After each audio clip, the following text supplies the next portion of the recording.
bon réew yi nga xamante ne defar nañ arme nucléaire ñetti catégorie la. Benn bi mooy catégorie yi nga xamante ne jamono bi ñuy defar arme nucléaire amagul benn restriction bu am ci àdduna bi, amagul benn tere bu ci am. Maanaam amagul ay traité ak ay kii open bar la en fait, képp ku sa capacité science may ak sa capacité financière may mën nga ko defar. ki ci njëkk mooy États-Unis bi mu ko defaree jamono bi mu koy defar ci projet Manhattan amoon na ay espion yoo xamante ne ñu ngi doon paas Union soviétique ay ay information pour mën a mën a conserver équilibre stratégique pour que kenn rek bañ a am monopole de la terreur. Léegi nag Union soviétique moo ci topp dans les années 50. États-Unis c'était dans les années 40, Union soviétique dans les années 50, je crois su ma juum 54 56 diggante boobu. Après bi ñu paree Chine, France, Angleterre. France ci jamono général de Gaulle.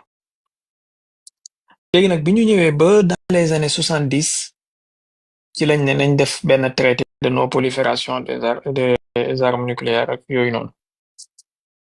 ñu commencé pour restreindre képp koo xamante ne daf koy amati daanaka léegi aaye nañ ko en fait dañoo bañ prolifération parce que am na jamono nombre de têtes nucléaires yi amoon ci àdduna bi tolloon na ci 40 000 wala mu ëpp ko. ñu ne léegi il faut ñu am réduction des têtes nucléaires pour dem ci horizon de désarmement nucléaire total. jàpp naa ne benn naxante la woon rek pour dugg si nañ ci néeg bi ba pare nañ ci bunt bi pour bu kenn mën a dugg si waat bu ko defee ñu taal kilim bi ñun kenn rek ñoo ciy bànneexu. parce que boo xoolee dëkk yooyu noonu amul benn dëkk jullit bu ci nekk, amul benn dëkk moom moo ci nekk ci sud global bi te moom mooy Chine, ñeneen ñi ci des ñëpp daanaka ci Occident la ñu bokk en fait ñoom kese la donc ñoom rek ñoo bëggoon garder monopole bi. mais entre temps am na benn dëkk boo xamante ne moom France dimbale na ko mu am arme nucléaire am muy Israël depuis les années 60 ans. mais Israël mësul nekk signataire ci traité de non prolifération yeeg nangam par essence yoonam nekkul ci benn traité benn loi lu ko neex lay déchiré lu ko neex lay jéggi kenn du ko wax sa bët bi suufa ngi ci. donc France aidé na Israël mu tabax centrale de Dimona. Kennedy opposé wu woon na ci projet bi loolu bokkoon na ci li tax peut-être bokkoon na ci li tax ñu sàkkal ko pexe mais bi Lyndon Johnson ñëwee dafa tàllal loxo Israël en fait na def lu ko neex na am lu ko neex. alors ginnaaw loolu am na yeneen dëkk yu ko am kon Israël moom c'est un cas à part boo xamante ne Israël kenn du ko luññati kenn du ko gëstu lu ko neex def lu mu def moo tey. après Afrique du Sud amoon na programme nucléaire. Afrique du Sud jamono apartheid bi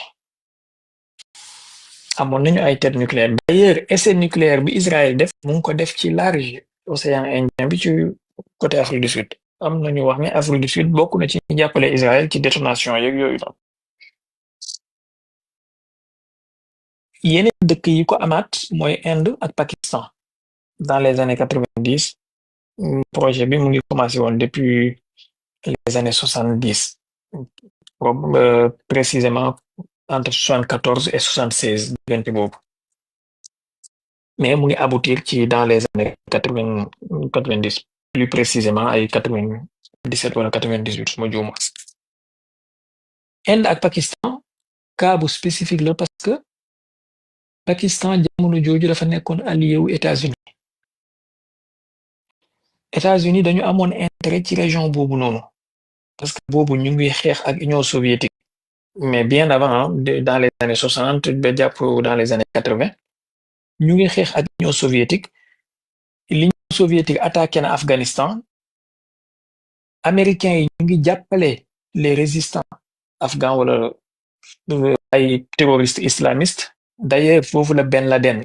ak plus tard li nekk ci Al-Qaïda foofu la njëkk a juddoo ak Taliban yeeg yooyu. Américains yi via CIA ñuy jàppale ñooñu pour ñu xeex Union soviétique néewal ko doole maanaam def benn genre guerre d'usure quoi. Et jamono jooju ci xeex boobu ñu nekkoon Pakistan seen allié kele la woon mënuñ ko woon a perte. Donc il fallait ñu gëmm seen bët ci yenn activités yi Pakistan di def pour bañ koo gêner parce que buñ ko gêner après moom mën na leen a gêner ci yenn affaire yi te bu boobaa dina yàq seen jeu. En plus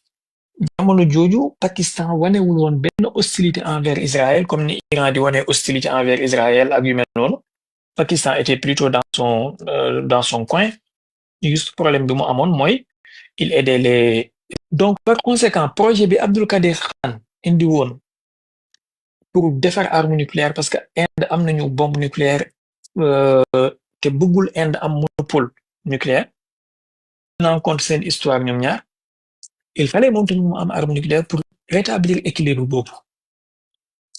Mais dafa am benn affaire bu nekkoon derrière la tête des Américains. Bien plus que les soviétiques mais dafa am leneen lu ñu doon calculer derrière mooy li tax ñu bàyyi Inde ak Pakistan ñu am arme nucléaire bokk na ci bëgguñu woon zone boobu noonu Chine kese nekk fa ku am monopole nucléaire parce que Chine seen rival la yàgg doon seen rival lay dooni ba tax ba tey ji moom mooy seen rival bu gën a sérieux donc bëgguñu woon Chine kese am fa monopole nucléaire ci zone boobu donc il fallait créer surtout ci ñaari surtout ci benn civilisation bi nga xamante ne moom mooy civilisation rivalu Chine muy Inde donc il fallait coûte que coûte Inde am nucléaire pour mën a tenir tête Chine et Pakistan mooy li ma la expliqué léegi ci wàllu afghan yeeg yu mel noonu maanaam concours de circonstance bu xaw a complexe bu bari moo dajale woon tax na américains yi malgré que xamoon nañ li xew xamoon nañ ko jamono jooju mënuñ ko woon a ñàkk xam parce que fois qu'on puisse dire CIA ak américains yi dañu yàgg am doole en fait moo tax vraiment tey ci ngoon rek maa ngi koy wax man bokk na ci ñi nga xamante ne boo amee adversaire da nga ko war a négliger wala di ko xeeb adversaire da nga koy tax di xàq qadri yi da nga koy nga surestimer sa adversaire moo gën nga koy sous-estimer surtout bu fekkee adversaire boo xamante ne am na certaine capacité quand même voilà donc CIA mënuñ woon na ñàkk xam affaire yooyu jamono jooju noonu c'était impossible xam nañ ko mais ils ont laissé faire pourquoi pour li la expliquer nii ak xëy na yeneen calcul yu nekkoon derrière maintenant ils ont laissé faire Pakistan ak Inde pour ñu am bombe nucléaire pour contenir la Chine ak pour contenir l'Union soviétique dans le cas du Pakistan mais dafa am lu leen échappé mooy jamono jooju Abdul Khadir Khan dafa am ñeneen ñu doon collaborer bon si ñoom li ñu wax nee nañu collaborer na ak nord-coréens yi collaborer na ak iraniens yi collaborer na ak libyens yi mais duwul seule collaboration nucléaire bu amoon na collaboration nucléaire de la France seen diggante ak Irak amoon na collaboration nucléaire entre Union soviétique ak Syrie mais aussi plus tard ak France ak Syrie yoo xamante ne programme yooyu yëpp Israël moo ko détruire comme ni mu nekk di bëgg a détruire bu Iran bi tey maanaam projet Osirak bi Irak amoon ci def benn centrale nucléaire civile Israël dañoo envoyé benn commande programme bi ñu waxoon a livrer Irak programme nucléaire Syrie bi Israël dafa jël ay bombardier tiim Syrie bombardé ko mu jeex kenn waxul moom la nekk loolu la bëgg a nekk di def Iran ni sauf que Iran c'est un gros morceau quand même heureusement alors maintenant li tax kaawu Corée du Nord bi américains yi teg ci seen bët ba di sanctionné ka embargo yàlla xam na ni su doon Japon wala Corée du Sud ñoo doon arme nucléaire konoon yoonu Amérique seen hypocrisie may na leen ñu gëmm ci seen bët bàyyi leen ñu am ko seen hypocrisie may na leen loolu mais puisque dañu am 30 000 soldats dans la zone ci Corée du Sud ak soldats ci Guam et tout c'est pas très loin maanaam bëgguñu beneen puissance nucléaire boo xam ne allié wu Chine ak Union soviétique wala allié wu Chine ak Russie lay doon contre ñoom donc lii tax na ñu signe fang Corée du Nord ci programme nucléaire am bi ci ay embargo yu kenn xamul maintenant lan moo dimbale Corée du Nord mooy à partir de 2006 dañoo retiré wu ñoom ci traité de non prolifération bi tëj seen dëkk bi malgré les embargos malgré les sanctions malgré nangam ak nangam ñu ne àdduna bi ñun faale wuñu leen nucléaire bi ñu gënal même suñuy lekk ay ñax parce que moom mooy assurer suñu sécurité alors def nañ loolu ba à partir de 2011 ñu commencé def seeni essai nucléaire voilà maintenant cas wu Libye dañoo négocier Kadhafi dafa accepter négocier ñu démanteler programme nucléaire am bi et quand ils ont démantelé le programme nucléaire gis nañ li ci topp ñëpp xam nañ li dal Kadhafi après soxlawul nit ki di am doctorat wala agrégation ci géopolitique pour xam li dal Kadhafi wala ci histoire pour xam li dal Kadhafi léegi loolu dal Kadhafi noonu moom lañ bëgg Iran def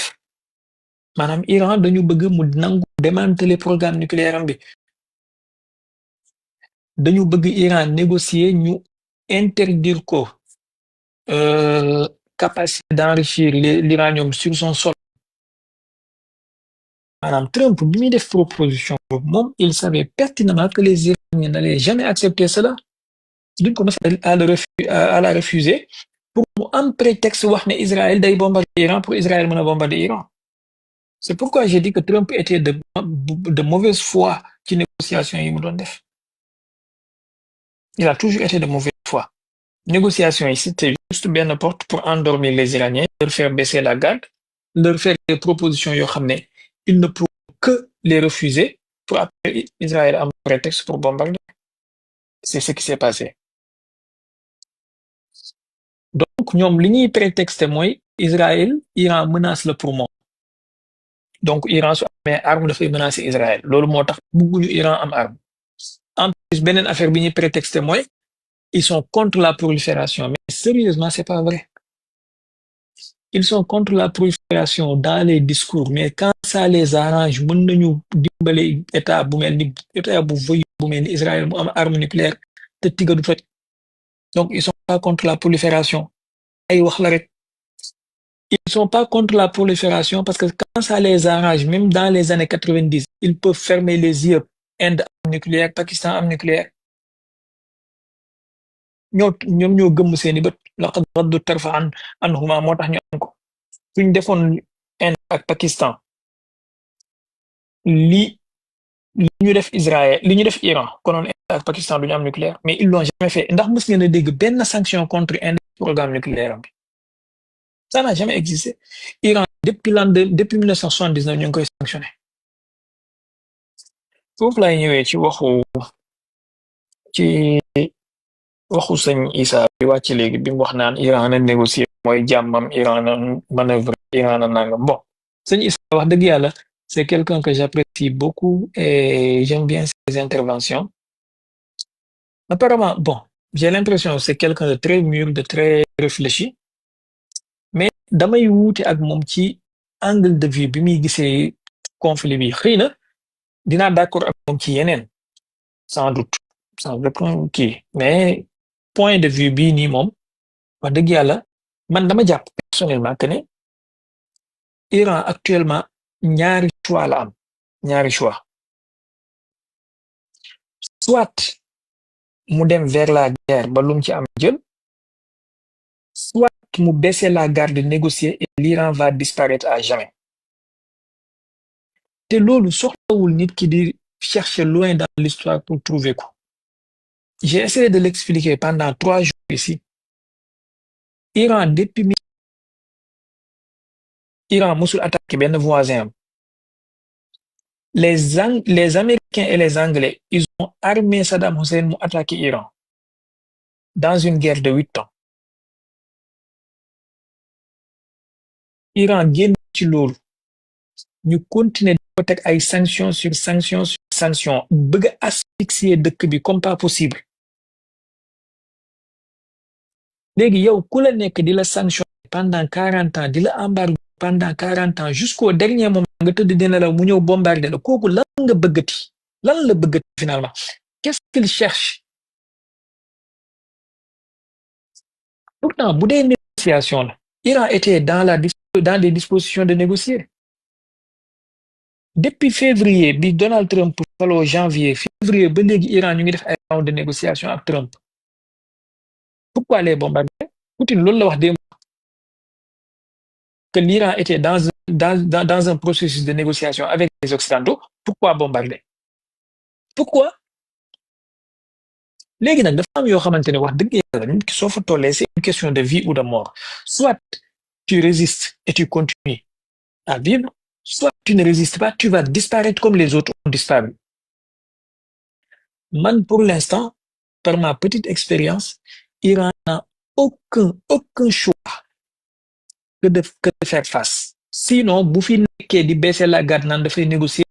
ils vont lui imposer des conditions insupportables et inacceptables parce que ces gens-là bëgguñu maanaam ils se satisferont jamais du minimum chaque jour ils voudront plus tey ji imagine Iran su ne pare na pour négocier qu'est-ce qu'ils vont demander qu'est-ce que Trump a écrit sur son Twitter capitulation sans condition un qu'est-ce que les Israéliens et les médias occidentaux nekk di discuter jamono ji mooy l'assassinat probabilité d'assassiner Khamenei possibilité de le tuer mais yow yaa ngi nekk ne nit ki na négocier ki nga war a négocier mu ngi wax na dafay rey sa chef lu tax ngay négocier ak moom finalement yàlla xam na ni man je suis pas partisan de jusqu'au bout je suis pas partisan de ay kii des positions de tête brûlée wala nangam d'extrémisme mais je comprends la position modérée de Issa et tout mais sérieusement sur ce point-là j'ai pas de manœuvre parce que noonu bu dem muñ ko ba mënu kaa muñ 40 ans après mu ñëw attaqué la mooy ne kooku pareetul pour may la dara pareetul pour may la benn marge gi nag tu n'as qu'à prendre ton destin en main parce que gis nga soo ko deful religieusement culturellement civilisationnellement politiquement stratégiquement tu vas perdre à jamais la religion sax daf laa digal uzina lillazina yuqataluna bi annahum zulimu wa inna allaha ala nasrihim la qadir yonentu bi sallallahu alayhi wa sallam biñ koy attaqué si ci xare xandaq biñ koy attaqué si ci Badr mais il était en infériorité numérique il était en infériorité matérielle il était dans une position plus faible stratégiquement mais yàlla da ko digal ne ko résister parce que tu n'as plus le choix donc Iran actuellement il n'a plus le choix ils n'ont plus le choix les Iraniens sérieusement s'ils avaient le choix man je suis le premier à appeler à la négociation je suis le premier à être d'accord à ce que ñu manœuvrer mais mënatuñu ko parce que Iran n'est pas le Japon Iran n'est pas la Corée du Sud Iran n'est pas la Turquie ba nga xamante ne su nangoo ne waaw léegi je vais négocier Occident danañ ko may ne ko léegi ñëwal prospérité économique on va faire des investissements on va kii tout non Iran dafa am benn adversaire civilisationnel Aboubacar chaque jour mu fàttali ko fi depuis barki démb dafa am benn adversaire historique civilisationnel qui est dans des postures eschatologiques boo xam ne ils sont maanaam dans leur tête c'est du messianisme ñoom pour que ñu survivre il faut ñu déchiqueter Iran complètement il faut ñu daggati Iran en morceaux et sérieusement vraiment like doo comprendre en fait bu doon Corée du Sud la amul benn enjeu civilisationnel eschatologique bu doon Japon la amul benn enjeu eschatologique civilisationnel religieux bu doon Turquie la kazalika bu boobaa Iran bu dee day négocier mën nañoo ñëw ëpp ko ay milliards investir pour mu nekk un pays riche comme ni Allemagne nekk après la guerre c'est ce que Issa suñ mbokk mi Issa position boobu lay défendre je comprends sa position mais Iran c'est pas ça Iran ñi dañuy wax ne il faut le Machar ñëw leur messie là, leur faux messie. Et pour que ce messie là vienne, il faut que ñu détruire ki nga xamante ne pour ñoom moom mooy le diable mooy Iran pour ñoom. dañ koy wax ci seen kii mooy quand le drapeau rouge wala le drapeau noir se lèvera de Khurasan xawma lan ak lan à chaque fois ils font allusion te suñu amee ay deuil ñu fay lever benn drapeau. Mais quand tu as des ministres comme Benegvir, comme Smotrich, comme Netanyahu qui te parlent de réaliser la prophétie d'Isaïe, et après, quelqu'un vient te dire non, il faut négocier, il faut manœuvrer. Comment tu vas manœuvrer? Comment tu vas manœuvrer? Tu n'as pas le choix. Iran n'est pas l'Égypte. Su doon Égypte la mën nañu wax ne na manœuvrer ba génn ci parce que Égypte digganteem ak Israël amul benn enjeu eschatologique dans les textes religieux comme ni mu amee digganteem ak Iran. Iran n'est pas le Yémen, Iran n'est pas la Somalie, Iran n'est pas le Soudan. Iran, c'est l'Iran, ça représente une chose énorme à la fois ci judaïsme, ci christianisme, ci l'islam. Même bu ñëwee ci texte les majalis de l'islam là, da nga fa fekk ay textes yoo xamante ne ça fait allusion à plusieurs choses yuy jugee Khurasan, yuy jugee Iran, yuy jugee xawma fan Faris ak nangam ak nangam. Donc on est dans un combat de mort. C'est un combat à mort.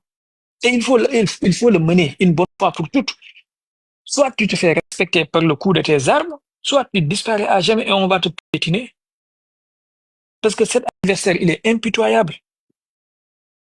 Israël est impitoyable. Gis nañ li mu nekk di def Gaza. S'ils étaient un peu raisonnables, s'ils étaient un peu moraux, s'ils étaient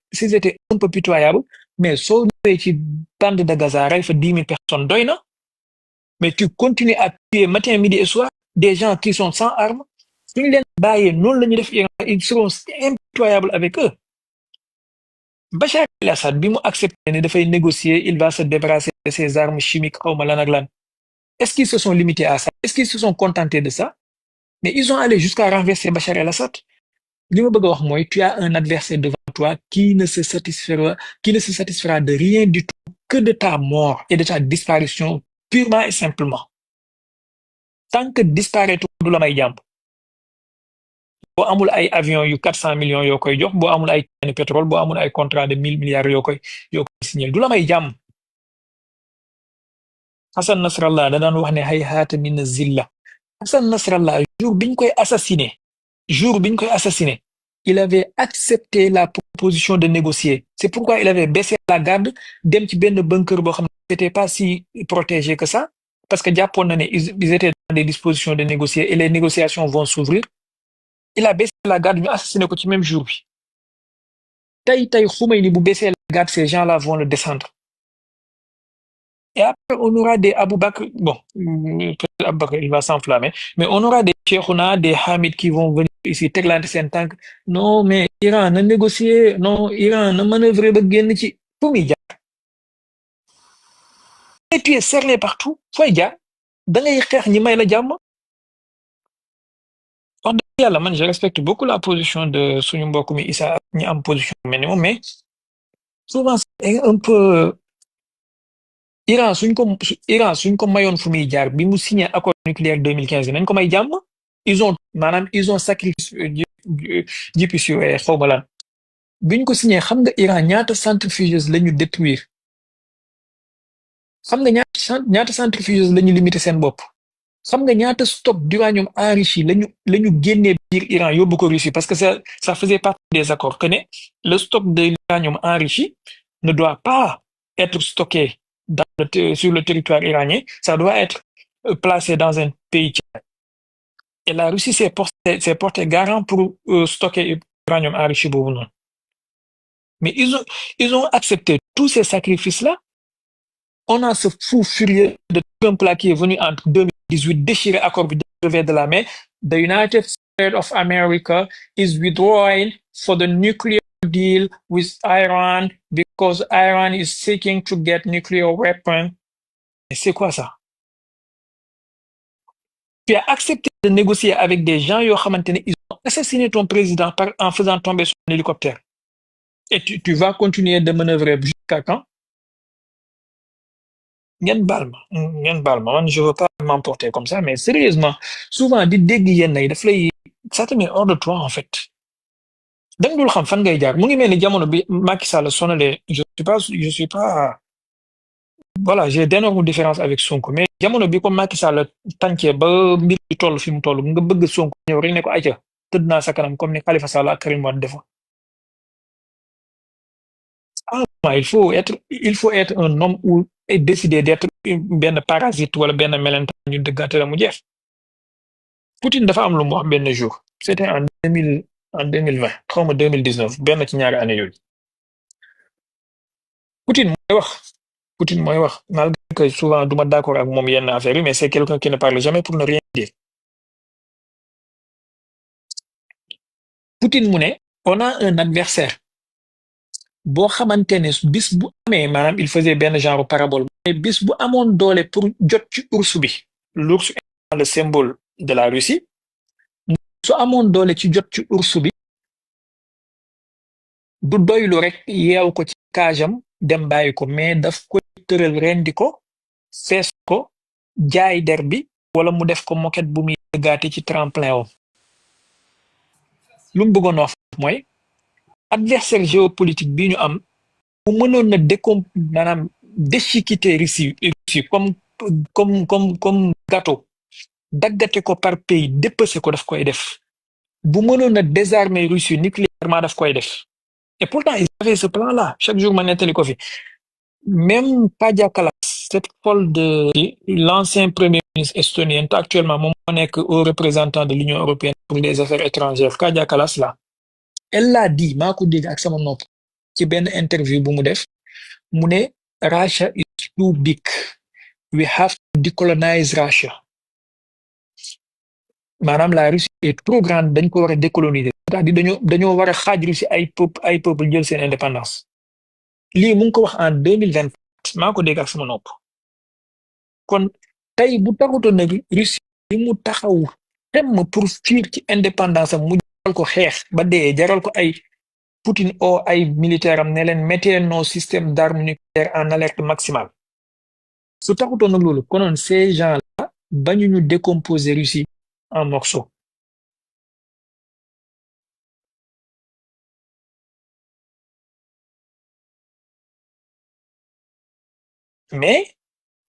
mais heureusement la Russie s'est préparée avec ses missiles nucléaires avec ses tout et tout taxaw nag ne leen il faut nous écouter maintenant Iran su nekkee fii naan dafay négocier ils vont assassiner Khamenei ils vont faire tomber le régime ils vont installer des pantins de l'Occident ils vont gagner leur pensée bidon d'eschatologie et après ils se satisferont pas de ça ils vont attaquer d'autres parce que Netanyahu maa ko dégg ak sama nopp mu wax ko tey ci suba wax naa ne dama xëy gis kenn ci ñu ko jege mu bind ko ci Twitteram li mu bind mooy suñu paree ci Iran war nañu jublu ci nucléaire pakistanais bi pour lijjanti problème am maanaam désarmer Pakistan nucléairement pourquoi Pakistan et pas Inde parce que Pakistan c'est un pays musulman c'est le seul pays musulman à détenir l'arme nucléaire ils ont déjà les yeux là-bas suñu paree Turquie xalaat na xalaat boppam et on va continuer non Iran na négocier Iran na mën a gis nga ce mythe-là qui veut faire croire aux gens que occidentaux yi suñu demee ba attaquer la daa fekk dañ la préparé jekku nañ la ba yeew la soo yëngatu ñu lay kii soo yëngatu ñu lay nangam c'est des batailles psychologiques boo résister wan leen fulaak fa ñu may la jàmm Ansarallah ci Yémen je le répéterai jamais assez parce que c'est de l'histoire récente ça fait même pas 2 mois Ansarallah ci Yémen Trump dafa indi ñaari porte-avions USS Nimitz ak USS Eisenhower campagne de bombardement de 3 semaines la def ak ñoom il a fui avec en oubliant ses chaussures il a perdu 3 avions F-18 il a perdu 14 drones à coût de millions de dollars Ansarallah c'est des gens avec des kalachnikovs avec des dàll carax Iran, c'est pas comme ça. Il va prendre des raclées su ci duggee. Iran, c'est un pays qui n'est même pas comme Irak. Topologiquement, Iran, c'est un pays montagneux, avec des montagnes de granit. Iran, c'est une toute autre histoire. Aboubacar Sank mu ngi koy junj. Soo jàngee l'histoire perse, la civilisation perse, bi ñuy xeex ak Seydina Omar, demal nga laaj jullit ñi coono biñ ci daj. Ils ont été la première civilisation à introduire des éléphants ci champ de bataille. Ça n'a pas été un combat facile pour les musulmans jamono jooju bu taxutoon nag siru yonent bi sallallahu alayhi wa sallam. Ils montrent la poussière. Donc, c'est pas ce petit Israël-là, même si elle est armée nucléairement, qui va conventionnellement défaire l'Iran. Américain, Iran va prendre des coups, certes, mais Iran, même sous Créole, il va prendre des coups. Parce que, attends, madame, elle fait du plein, parce que, wax dëgg yàlla bëgguma enflammé wu. Iran, depuis 2017, depuis 2007, 2008, ñaata scientifique nucléaire am lañu assassiné. Est-ce que mës naa réagir? Mais da ngay toog bañ xal sa dëkk bi nga doog a réagir. À un moment, il faut savoir taper du poing sur la table. En 2023, ils ont assassiné l'un des meilleurs scientifiques en matière de balistique et de physique, qui s'appelait Mohsin Fakhrizadeh. Ils l'ont assassiné en plein Téhéran. Les Iraniens ont avalé la clove noppi. Mohsin Fakhrizadeh, su ma la ko bëggee misaalal mu ngi mel ni Elon Musk men tey ci Amérique ci wàllu fusée ak ci wàllu développement spatial. Américains yi suñu rayoon Elon Musk tey dañ ils ont assassiné Mohsin Fakhrizadeh en plein Téhéran. Iraniens yi noppi muñ ko.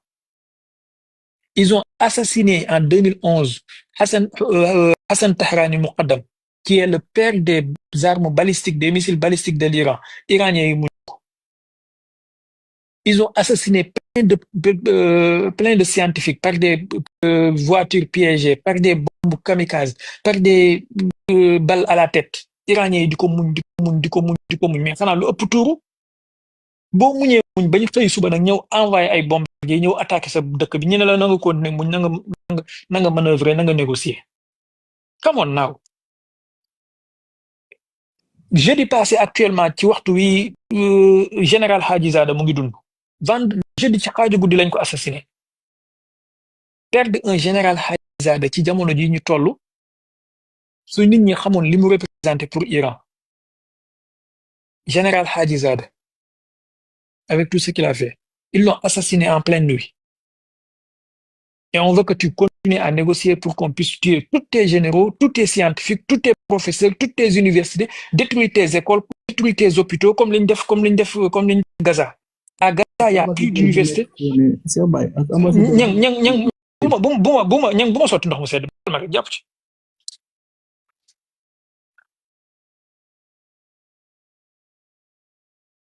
À Gaza, il y a plus d'universités là-bas. Il y a plus d'hôpital là-bas. Il y a plus d'école. Soo bàyyee Iran niñ def Gaza lañ koy def dañ leen détruire université mi détruire centre de recherche mi détruire laboratoire mi détruire lépp. Archives yi mu jotoon danañ ko détruire. Soo toogee seetaan naan da ngay négocier. Fooy négocier jëm. Adversaire boo xamante ne soo toogee banque say loxo di jaay baax mu yàq say université dootoo amati université bu baax. Iran bokk ci réew yi nga xamante ne moo ëpp li muy produire ay ingénieurs ci année bi. Plus de 200 000 ingénieurs par an. Mënuñ ko may jàmm parce que fiiree nañ ko ndax c'est une civilisation d'éducation et de formation. Pour ñoom rek ñoo war a am ay ingénieurs ñoom rek ñoo war a am ay universités yu baax ñoom rek ñoo war a am civilisation. Pour quelle raison? Mais de quel droit ils se donnent là? C'est un droit divin ou c'est un droit de diable ou c'est un droit de quoi? Muñ baax na mais dafa am fu muy yem. Ils ont assassiné Ismaël Haniyeh en plein Téhéran en août 2024. Iraniens yi noppi foog ne dina jàll. Le lendemain, ils ont assassiné Fouad Choukr en pleine Beyrouth. Fouad Choukr, c'était le numéro 2 de Hezbollah. Iraniens yi noppi bàyyi mu jàll. 2 mois lañ ñu amee mu jël leneen loo ko mu jël leneen pas boo ko tegal mu dem feneen kooku da nga koy bàyyi ba mu wan la ba pare nga soog a nekk di yuux dafay fekk mu wees ça sera trop tard pour toi. àllaaxira nga yuuxoo ba Israël li mu bañ ci Iran waxagu ko maanaam détruire université Téhéran yi former ingénieurs yi di former informaticiens yi détruire centre de recherche yi détruire scientifique yi éliminer leen loolu la bëgg maanaam il veut retourner l'Iran à l'âge de pierre parce que jàpp na ne ci Moyen-Orient bi moom rek moo fay dëkk bu war a am ay scientifique bu war a am ay institut de recherche bu war a am ay université parce que les pays qui sont autour les pays arabes là ils ne forment que des imams et des oustas majalisiens qui viennent nous raconter des bobards wallahi Arabie Saoudite su doon former ay ingénieurs comme ni Iran di former ingénieur Israël dina attaquer Arabie Saoudite dina créer des voies et moyens des prétextes pour attaquer ko parce que walan tarda anka al yahudu wala nasara hatta tattabi'a millatahum bëgguñu ko am lu baax bëgguñu ko am xam-xam bu mel ni bi ñu am bëgguñu ko am industrie pharmaceutique bu baax jamono Covid bi ils ont interdit à l'Iran d'acheter des vaccins il a fallu que les Iraniens développent leur propre vaccin est-ce que mës na dégg ñu am benn problème interdit Arabie Saoudite pour mu am ay vaccin parce que Arabie Saoudite ay fecckat ak ay séddale tàndarma ak café ay saada la ñuy former ak ay neexalkat yi baat suba ngoon gu dégg ba cëg Iraniens ils forment des ingénieurs yu envoyé ay fusées ci espace bi looloo tax ñu koy tënk di ko teg ay pression suba ngoon gu dégg ba cëg wallahi Iran su retourné woon à l'âge de pierre bi Arabie Saoudite nekk di former ay cëkkalkati tubay ak ay guddalkati sikkim léegi ñu may ko jàmm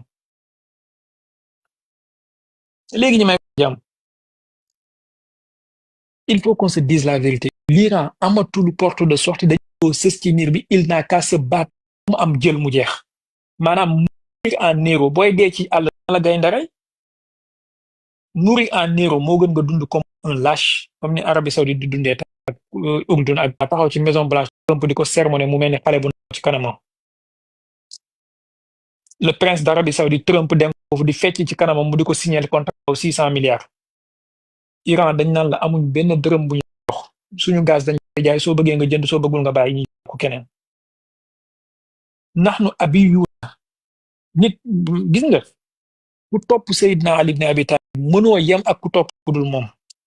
Seydina Hussein jour bi ñu koy rey daf ne leen da ngeen sàkku ci man ma doyadal sama bopp wala ngeen dagg sama dagg leen sama bopp sama deret tur moom ma gënal may doyadal sama bopp cet héritage là jullit ma ko war a yor yonent bi sallallahu alayhi wa sallam jour xare Xunayn lan la def alquran daf ne wa yawma xunaynin iza ajabatkum kasratukum falam tughni ankum shay'an wa daqat alaykum al ardu bima rahubat summa wallaytum mudbirin yonent bi ñëpp tawee moom kenn moo yéeg ci baraam taxaw ne leen ana nabiyyu laa kadib ana ibnu abdil muttalib lu ngeen mën ñëw leen ngeen mësta daw héritage boobu dafa war a def ci deret ji à un moment daf enough is enough voilà danga may rey mais doo ma déshonorer quand même du tëdd sama biir ne naan damay négocier nga di ma bombarder matin midi et soir ma nekk di jooy ci télé yi di def ay selfie naan ñëw dimbale ma l'Iran n'a jamais demandé d'aide à personne Poutine l'a dit hier Poutine l'a dit hier loolu c'est un autre sujet mais je vais l'évoquer quand même Poutine a dit que les Iraniens n'ont pas encore demandé de l'aide parce qu'ils sont très fiers mais c'est comme ça jullit noonu la war a mel walillahi al izzatu wa li rasulihi wa lil muminin yonentu bi su doon dee sax du demander aide et on veut nous rendre on veut faire de nous des esclaves de ces bëgguma wax baat la chaque léeg-léeg da ngay kii quoi maa ngi jégalu ci guddal bi abonné leen tey aimé di partager di participer di envoyer ay cœur